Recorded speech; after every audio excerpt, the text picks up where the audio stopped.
Hello, I am Suzanne Hilster-Wiles, President of GG&A, and I'm delighted to welcome you to the latest edition of our Thought Leadership Series.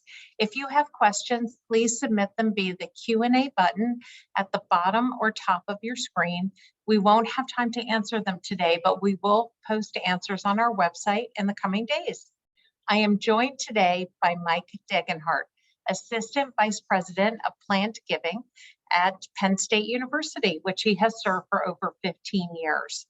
Before joining Penn State, Mike held senior planned giving positions at Syracuse University and Cornell University, and he is a nationally recognized leader in this field. I have had the pleasure of working with Mike in his role as part-time vice president at GG&A, where he has helped clients ranging from sophisticated programs looking to expand to those starting their first ever planned giving program. Thank you so much for being here today, Mike. Thank you for having me, Suzanne. It's great to be here and looking forward to the conversation. Terrific. And we know from the many people who are signed up for today's webinar what a hot topic this is. So let me start with that. We saw a big increase in planned giving activity at the beginning of the pandemic. What can institutions do to keep that momentum going? Oh, that's a great question. And I agree with you that there was an initial spike of activity after the pandemic started in 2020. But at Penn State, we have really not seen that decrease since that happened. And I think there's a few reasons why that is. First of all, younger donors, particularly under the age of 60, really are engaged in updating their estate plans. They've looked at what's happened over the last 24 months and really are looking and reflecting at their own estate plans and asking our advice on how to update them, how to include the charities of the choice that they want to support. Secondly, I also think the pandemic changed our mindset of our donors. While donors have been responsive to conversations about planning and bequests, much of what they experienced during the pandemic continues to stay with them. They've had family members who might have been hospitalized. They feel a lack of control around planning. When somebody gets ill or they've had situations, they're revisiting their estate planning and including us in those conversations, which is wonderful. Third, I think when the pandemic started to slow down and we started coming out of the pandemic at the end of 2021, the stock market and real estate markets were hitting all-time highs. If you reflect back 6 months and look at what happened at the end of 2021, stocks and real estate values were at all-time highs. And donors also realized that a lot of wealth and assets in IRAs. So we had a lot of conversations of what was changing with IRAs around the Secure Act and the changes being made. So these donors continued to contact us at Penn State about using assets that make the biggest impact with the giving. So as they were contemplating and looking at making a gift, restructuring estate plans, they really wanted to use the best asset. And we also got comments like, I have too much money to leave my kids. My kids are successful, they don't need all the wealth we have. We want to create a legacy. What's the best way to do that? And, what's happened now in the first part of 2022, we have some instability in the markets. We have inflation. So a lot of people are beginning to focus on a flight to safety. At Penn State, we have one of the larger life income gift programs for public universities. We have 185 million in assets under management and a very strong gift annuity program. And we have a lot of people talking to us about gift annuities, different types of vehicles to lock in a fixed income, which has been very helpful for us. And fixed income appeals to the older donors we're working with. And lastly, I think our donors realize, especially at Penn State, that our students are still struggling with food insecurity, mental health issues, the emergency fund, family situations, and they've been very generous and giving to us for that, and are still engaged in those conversations. So for example, every January, we send out an email promoting estate planning and charitable giving. And we have a estate planning kit that our alumni and donors can download. In January of 2021, 267 of those planning kits were downloaded versus over 400 this January in 2022. Wow. That shows that we had that initial spike, but there's still continued interest in looking at estate planning and planned giving. Yeah, and Mike, I love the my two big takeaways are don't take your foot off the gas, right? There's still this huge opportunity, and continuing to promote planned giving as a way to make a difference on those problems you see associated with the institutions you love. It is a vehicle to be able to give, no matter what your interest is at the university or the institution. So that's really helpful. You've helped me with this next one a lot. Gift officers' discomfort with discussing planned giving is often one of the big barriers to growing programs. So what do you say to major gifts officers at Penn State to help them get over their fears?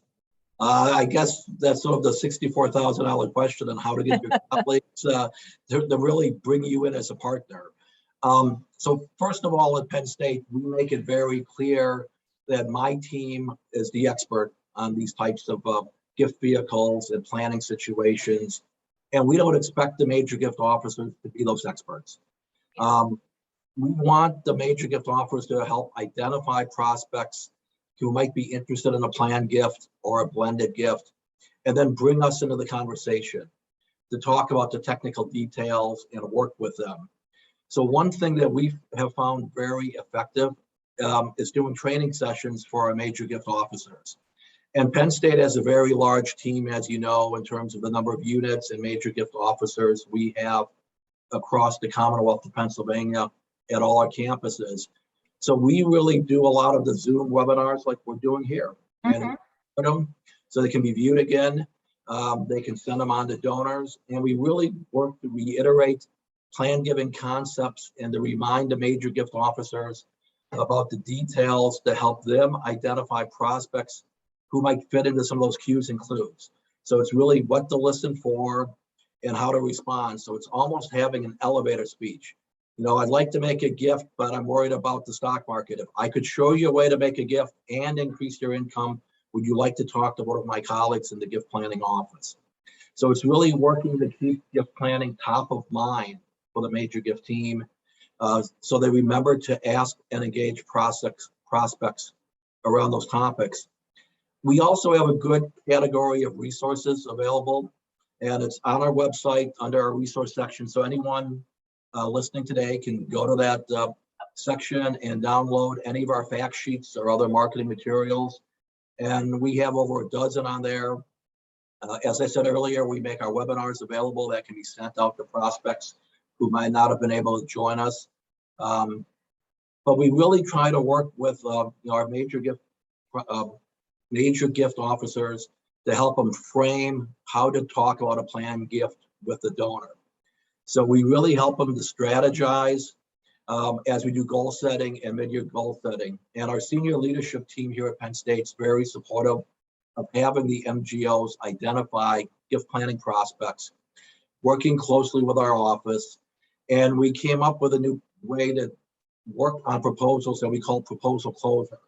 So if one of our major gift officers really starts a conversation and that turns to more of a gift planning process, one of my team members helps close that, we both get credit for it. So it's very important to incentivize the MGOs, work that we're all striving for the same metrics and really telling that same story. But something else we do very well here at Penn State, we really encourage our donors to early activate any of their future planned gifts. And we do a good job of putting blended gift proposals in front of them. So when we talk to a donor about a major gift opportunity, we're always talking about adding doing a gift to endow that gift through their estate plans or early activate that. And the early activation has proved very beneficial for our major gift officers. So as someone who's had the benefit of participating with you for clients in that, here's what you need to know about gift planning, and here's what you don't need to worry about.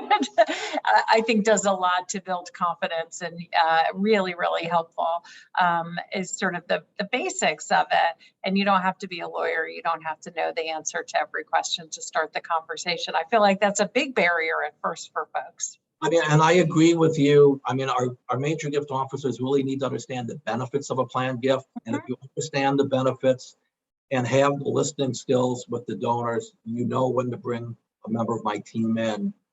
And having a few of those elevator speeches to segue the conversation, you know, to keep it going and, you know, continuing talking about that. Yeah, that's great. Well, that's a good lead into the next question. So in addition to the obvious trigger of I'm, you know, writing a new will, what are the other reasons you see donors wanting to include a planned gift as part of their relationship with the institution? You know, one thing we are seeing right now, and I assume other organizations on this webinar are donors have large IRA balances, especially with the stock market being strong.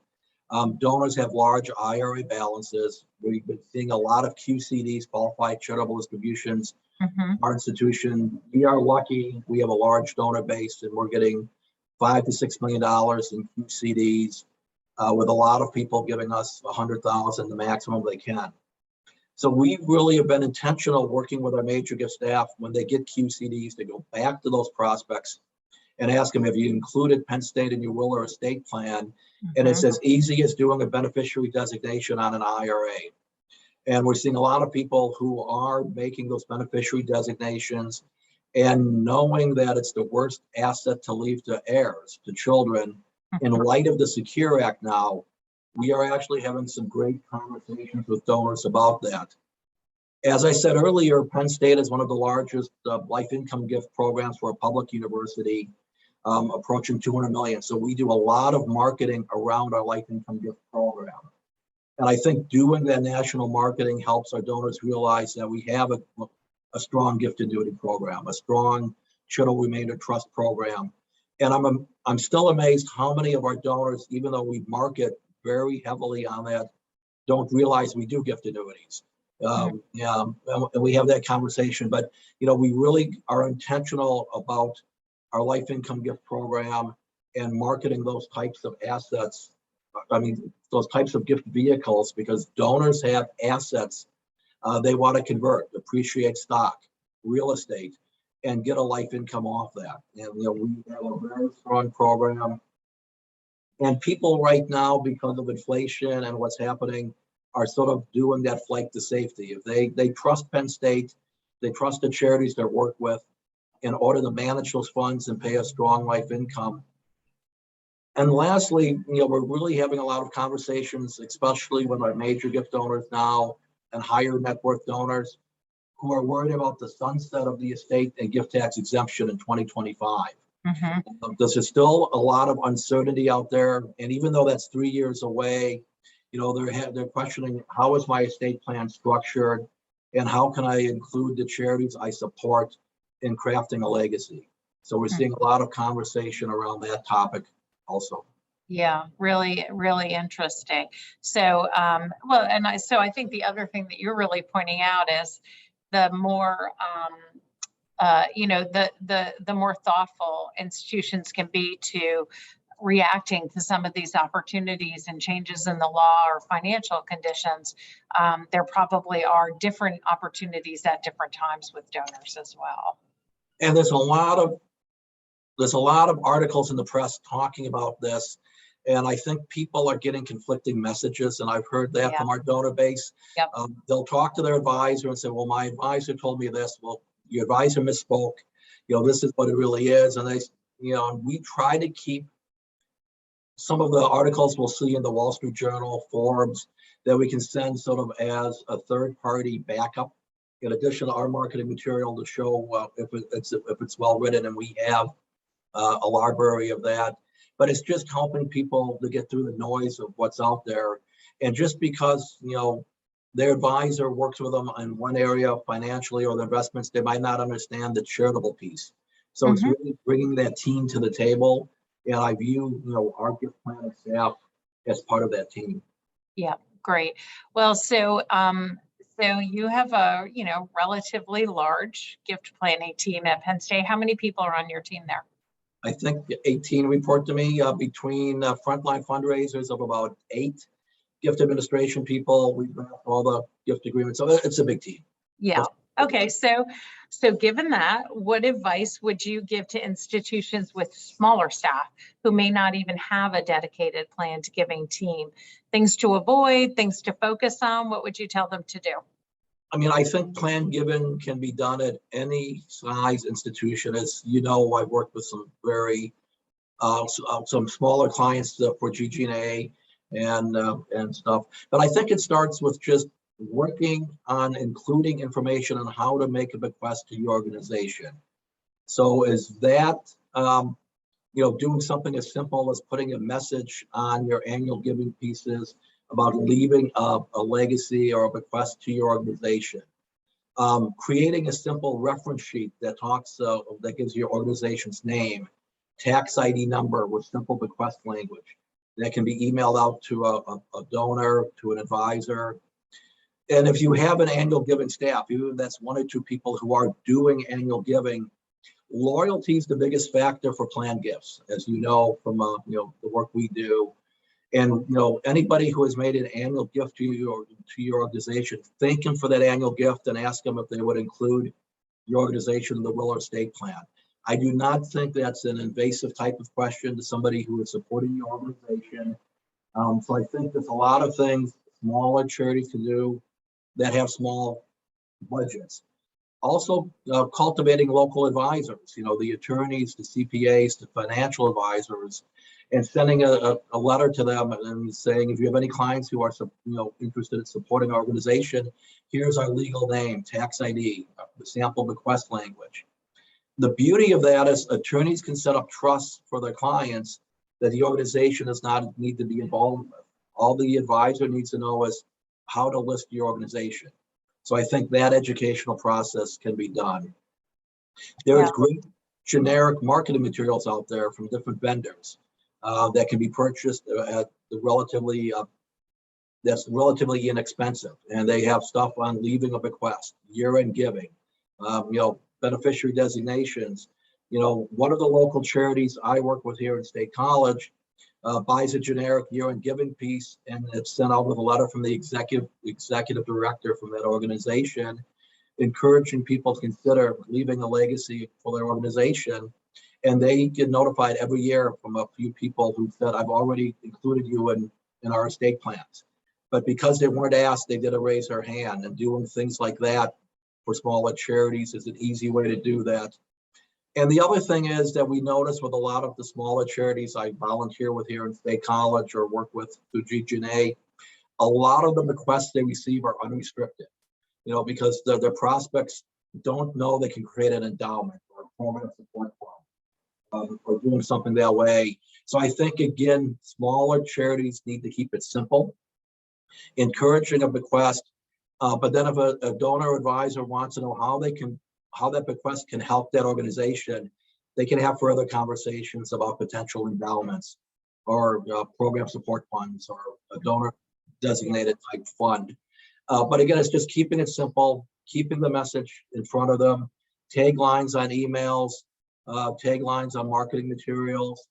If you have any annual giving officers, encourage them to keep raising the question. Yeah.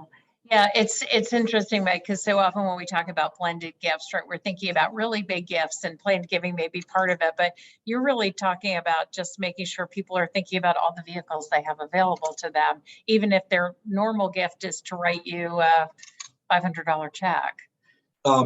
Great example, and a lot of charities don't do it, but a great way is to endow your annual fund gift. So if somebody's giving you $1,000 a year, you could ask them, would you like to endow your annual fund gift in perpetuity? Well, how do I do that? Well, you leave us a bequest of $20,000 or $25,000, depending what your spending rate is. And that will continue your annual fund gift in perpetuity after you pass. So you're right, blended gifts don't need to be at the 6 or 7 figure level Yeah. to have an impact. So there's a lot of ways to craft that message for the smaller organizations to have a little campaign on endowing your annual fund gift or Yeah. do something. So Yeah. That's great. Thank you. And a lot of the things you talked about are raising visibility, really, they are just tagging that on to something you're already doing, which is really wonderful. So one of the things that has been a huge focus for institutions, especially over these last few years, is DEI. How can planned giving help advance an organization's diversity, equity, and inclusion efforts? That's a great question. And at Penn State, I appreciate our leadership here because they've been very forward in diversity, equity, inclusion at the institution. And one thing that I've tried to do, and we've tried to do from a development standpoint, especially from a gift planning standpoint, is help educate our community of colors about estate planning and how to engage in estate planning. Because we know from the statistics that communities of color do not have wills or estate plans at the same rate as white Americans. They're basically about 3 times less likely to have an estate plan. The statistics are staggering when you look at that. So we've been very proactive here at Penn State to market to our communities of color, encouraging them to have estate plans and how to have a will. And we know from working with our minority community of color alumni that they're not less charitable. They're very much have the same charitable intent, but it's just they don't have some of the vehicles in place that leave a legacy. So if you want to leave a will, you need a bequest or beneficiary designation, and a lot of them don't have that estate plans. They've not thought about that. So we really do a good job of trying to communicate and market to our communities of color, provide them information on estate planning. When we have conversations, we can direct and steer people to some of the online planning sites, such as Giving Docs or Free Will or NOLO, where you can do an online will. So they don't need to engage an attorney. There are ways for them to develop estate planning and do that. And I just think it's important to be conscious that not everyone has the same option or availability to advisors as all of our alumni. We tend to be conscious of that. Sure. Well, and with a large alumni base like Penn State, that's going to apply to a lot of your alumni. Yep. And even our younger alumni, a lot of them, are graduating. We encourage them to think there's online resources, and that's why we do that estate planning kit, which we found very useful. That's a great tool to send to people that they can work through, helps them with the process. But again, it's just being conscious of what we're doing, how we market, and how we communicate to all our alums. So we're not, excluding a group, but being more inclusive when we need to be, and trying to be more helpful in marketing around some of those initiatives that are out there. Yeah. We had a great matching program here at Penn State to raise money for our educational equity scholarships, our diversity scholarships. So we worked with a lot of our alumni of color, and again, it was helping them think through the process, understanding how they can make a gift the most efficient way, because they just really haven't had access to advice to help them think about that. But because they were passionate about what we were doing with that program, it allowed us to frame the conversation and really think intentionally how we are marketing and communicating, and it helped us to come up with a better marketing plan going forward. That's great. So outreach and communication, I guess, are the 2 big lessons of the day. And people are doing different forms. It's not so much the print media. We still send out a lot of our print newsletters, but we're doing a lot more through e-blasts, through the webinars, with Zoom meetings. You can engage people in so many different ways now. I think you need to think a little creatively about your outreach and marketing. Yeah, absolutely. Well, and the fact that you had 467 people respond to an email invitation to download a planned giving kit in January of this year alone. Yeah, That's incredibly impressive. And one other thing we are doing in targeting different groups are donor surveys. And I know GG&A does a lot with donor surveys. We do. Really have. And it's really helped us target groups and frame stuff in what we're doing. And, we're actually seeing a good response rate and actually a higher response rate to surveys than any other type of marketing outreach we're doing, to be quite honest. And, with the dashboards these surveys created allows us to refer some of these leads out to our major gift officers and that partnership I talked about earlier. But it allows us to be a little more nimble in what we're doing and respond quicker. Yeah, that's wonderful. It's interesting, and you mentioned GG&A donor surveys. We often hear from clients that they're surprised at how many people just check the box at the end of the survey saying, yes, I'd like to talk to somebody about a plant gift, or I'd like to talk to somebody about a gift. And because so many people open them, they answer them, you reach a broad audience inexpensively. It's a good way to prospect. Right, it is. Well, Mike, thank you so much. This has been incredibly interesting. I see that we have a number of questions that have come in, so we will absolutely be posting those on the website. And one of the things that I deeply appreciate about you, for those of the people on the call who are like, 18 people and $200 million under management. I can't relate to that.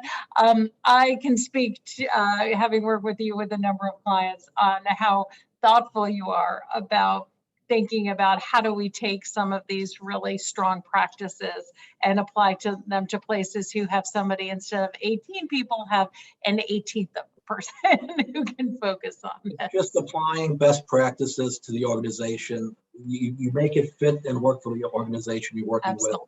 with. But best practices go across the board, no matter the size of the organization. Yeah. Thank you so much. So thank you to Mike, to the GG&A team that produces these webinars, and to all of you for joining us. As I said, please continue to send us your questions via our website, and we will post, when we post the recording for this, we'll also post a link to those Penn State materials that Mike's referenced, that I'm sure a lot of you have already, as we were talking, gone online to find. And I also invite you to connect with me and Mike and the firm via LinkedIn if you haven't already. Mike, thank you again. This was a terrific conversation, and it was great to be with you. Thank you again, and it was great seeing you and everyone. Take care. Thank you. Bye-bye.